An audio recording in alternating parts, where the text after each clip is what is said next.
Good afternoon. We're here today with Kirk Prosick, and today's topic is love. So, Kirk, what is love? I don't entirely know. Again, it's a bit of a mystery, isn't it? Like, can anybody explain that? Has anybody ever fully explained that? Is it, it's a feeling, of course, an emotional feeling, but there's different kinds. There's like intimate love, there's the relationship intimate love, parental love, family love. There's also a love for a hobby or an art form or a form of entertainment, different things in the world. But what exactly is the reason of the feeling? Is it chemistry? Is it something divine? Is it something from above or below? Is it something mystical in any way, shape, or form? Or is that just our perception of it? So I'm really asking the questions myself, and I don't expect you or anybody to answer them. That's kind of if anybody does have any thoughts, I'd say hop down to the comments and we'd love to read them.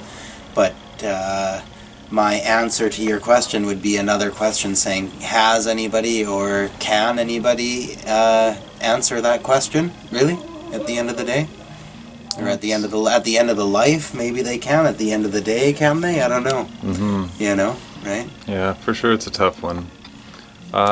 Do you love yourself? It's a bit of a pretentious thing to say, I guess, but we all should. Not in the way that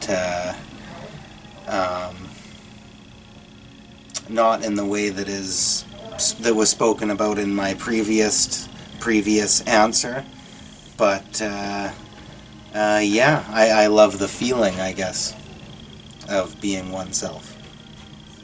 But I don't look in the mirror and be like, oh, I love this person. Right. That's kind of weird, right? I mean, maybe some people do that, I don't know.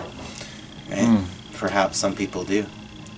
Well, it's interesting, we only can give that which we have. And, I think that there are some who suggest that loving ourselves is really one of the most important ingredients in being able to extrapolate that concept and spread it out, from a strong center. Well, I would never say that I don't. I'm not going down that route. I love the feeling of oneself, of myself, of the things that I enjoy.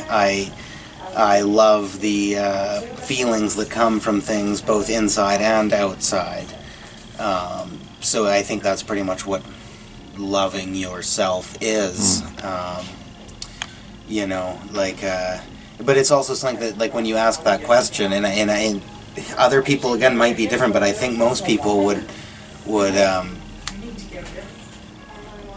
naturally feel some sort of hesitancy to answer that question, and I don't think that's because of any conditioning or any sort of trying to deplete themselves of ego or anything like that. Even somebody that was really egotistical might still have a natural setback from just answering that question as yes or no, or even a really depressed person might still naturally not want to just say no. It's kind of a mysterious internal thing, I guess, right?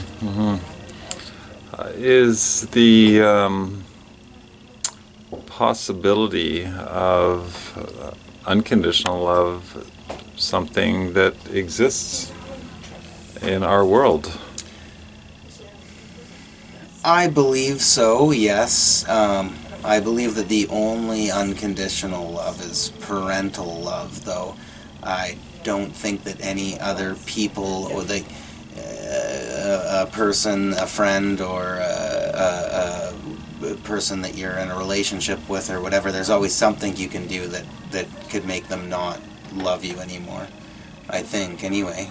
I mean, I haven't experienced tons of things like that, but you'd imagine.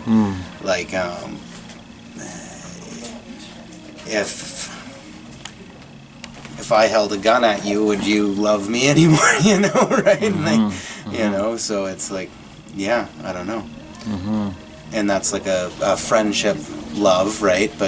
And it takes a lot to break it. But if I ran at you with a knife and tried to stab you, would that stay there? I don't think so, right? So I don't know, unless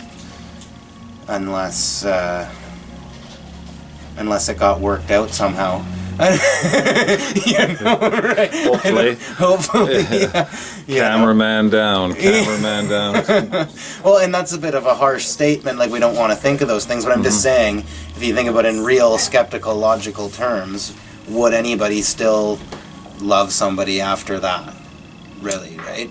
There is a story of a woman who, I believe she was Iraqi, and she had her son killed. Her son was killed, and of course she was devastated and heartbroken. But apparently, at some point, she had an opportunity to go and meet the person that did this, and all she did thereafter was show love to this individual. Okay. And it's quite an amazing story, and it's quite an example to what it is that we're talking about, not only in love, but in the sense that unconditional love, is possible. Certainly requires a lot of, inner strength kind of thing. But I don't know. I just think of that story right now. Well, that is a fascinating story. I find that quite terrible and quite lovely at the same time. Right. Yeah, fair. And that's obviously possible if somebody were to force themselves to do it. But again, my skeptical mind and my realist mindset says that that's very, very hard to obtain, and one would have to really, really conquer some heavy elements in order to do that. Yeah, well spoken. Yeah, Right, absolutely. All right. Thanks, Kirk, for your ability to just field, these most difficult questions. We really appreciate it. Thank you, Peter. Thank you. Bye-bye. So we're continuing our theme today on what is love. Sherry, what is love? I can show you actually better than tell you. Oh, okay. What? So if you just want to pan down towards this box. Better zoom in and see what's inside the box. What's inside the box? Are you ready? I don't know. It's so mysterious and incredible and exciting. This is called love cake.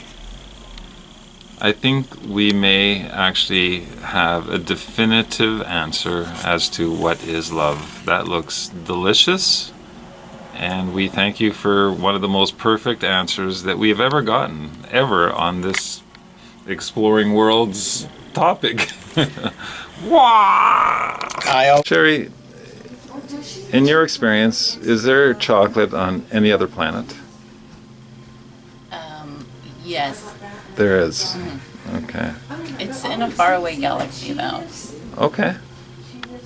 I've only been there once. And Okay. There's more chocolate here than there, so Okay. I came back. Right. Okay. Thank you for that sort of mysterious insight. You're welcome. I always envisioned love as purple, red, yellow, maybe pink or something like that, but I never thought it was brown. Good point. Now we know the rest of the story. There's the mystery right there.